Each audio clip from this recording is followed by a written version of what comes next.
Hey, what's up everyone? This is Silver Slayer. Thank you for tuning into this video.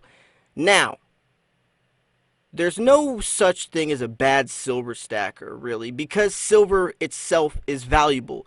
It's not like shoes or food where if you buy it, you have nothing to show for within a couple days or a couple weeks.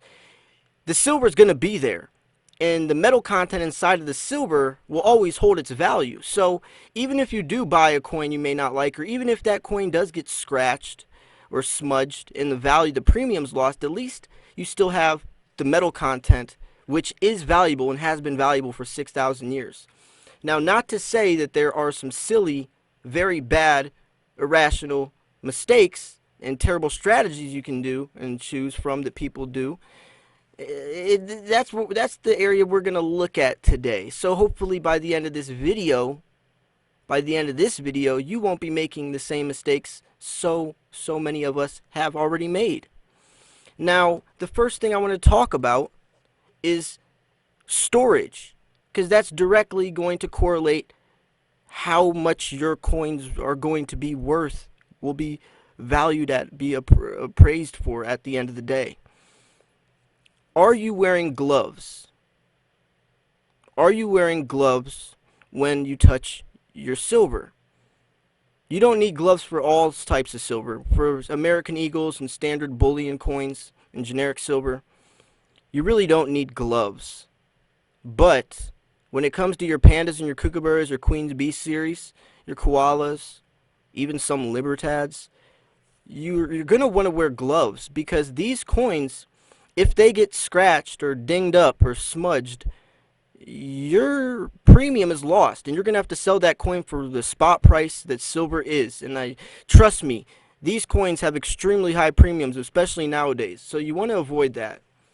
Number two, coin capsules, coin flips, coin pouches, whatever. A lot of times when you buy from the mint, they'll come in a coin flip. It's a little plastic flip, and that's ideal, right? That can work.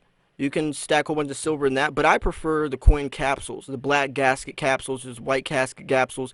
There's the direct fit airtights that usually the pandas come in. And you know, these are ideal because they're very convenient, and they allow you to be a lot more organized than, let's say, a coin flip would be. Because coin flips, you can't really put them in anything. They'll just lay around, throw them. If you want to throw them in a treasure chest or a box, yeah, that's fine. But coin capsules, they directly fit the coins, so then you can buy a coin tube and you can have all your tubes. Like I have a tube of American Eagles, and I write Eagles at the top. I have a tube of pandas. You write pandas, and the tube will fit 20 coins. So then you can organize in your safe or wherever you're storing your silver, all the different silver you have. Because trust me, when you get to a couple hundred ounces, a couple thousand ounces, organization is everything. If you want to try to find one coin, that's like trying to pick a needle out of the haystack, right? So organization wise, you know, this is definitely the way to go. Now we can even go a little deeper. We can go a little deeper into like dehumidifiers, tarnish strips, silica gel packs, because that will take out the moisture in the air so that your coins don't get milk spotted. Now, Maple Leafs are 4/9 fine silver. It's the purest silver coins that they make, that are made. You know, 4/9 fine means it's literally pure silver. American Eagles are 3/9 fine silver. Most coins are 3/9 fine silver. 90% silver is 0.715. But you know, if you do have coins like Maple Leafs that are 4/9 fine silver, they're much softer. Silver is a very soft metal. It's a dense metal, but it's a soft metal, and it's more susceptible to getting milk spots. That's why almost every single one of my Maple Leafs have milk spots on them, where none of my other coins ever have. So there's that. Now let's go into strategies, because you know, it's so easy. It's so easy to just go on APMEX and click buy. You can go on APMEX, JM Bullion, Modern Coin Mart, and just click buy, but it's not so easy to sell. Selling is a whole different ball game, and you're going to have to really think about your strategy when it comes to selling. When it comes to selling, you're really going to have to think about this.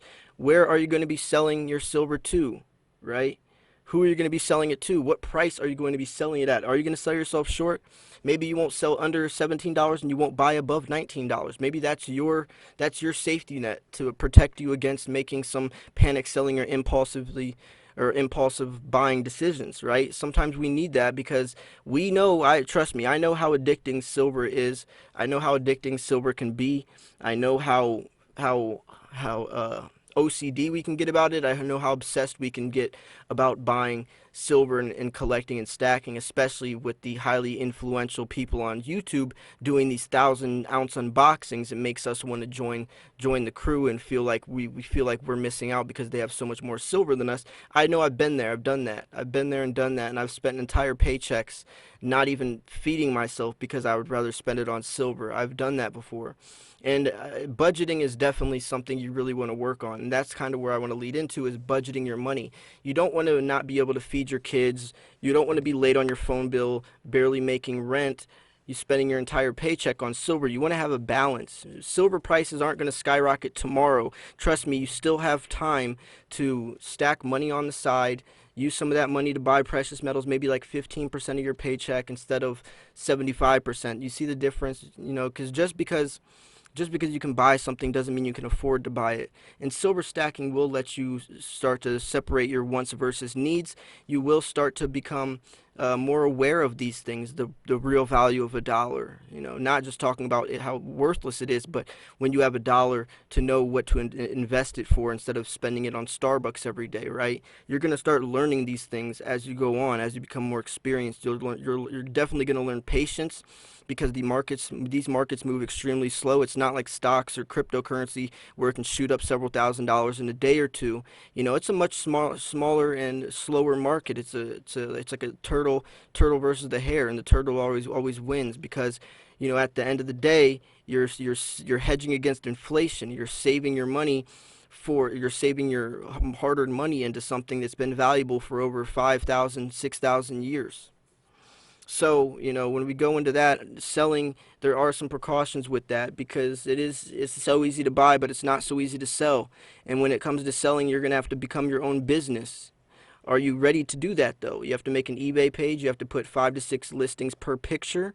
Remember, 5 to 6 listings per picture, and think about writing out the description, making sure people even know you're a legit site, that your silver's real, because there is a lot of fake silver on eBay, so you have to separate yourself from others to build some reputation.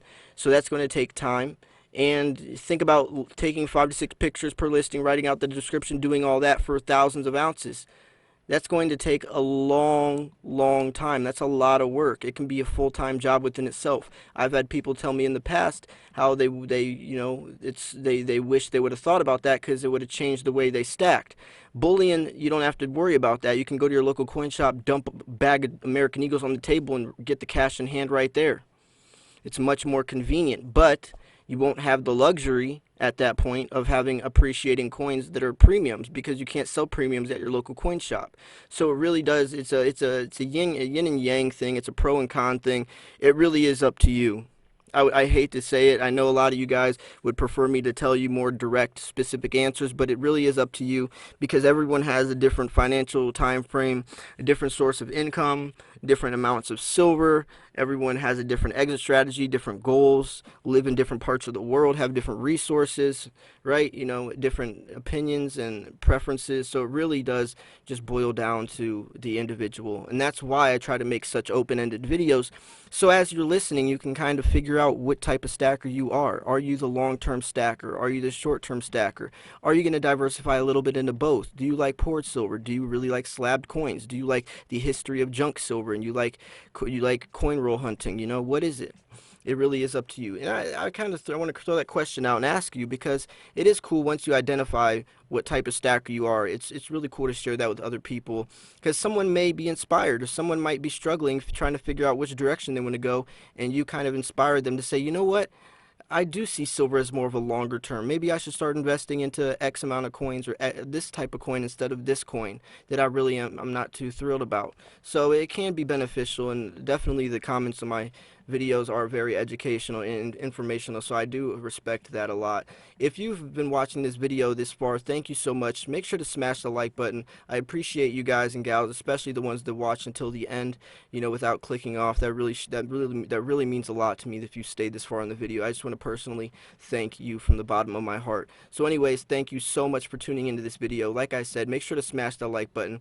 You can answer some of the questions I asked. What type of stacker you are, how do you what's your safety precaution to coins, how do you put a safety net between you and buying. There's a lot of different things we talked about. So if you just want to share one or share all the questions, I would love to hear what you have to say. So thank you so much for tuning into this video. This was Silver Slayer. I will see you guys and gals soon. Peace.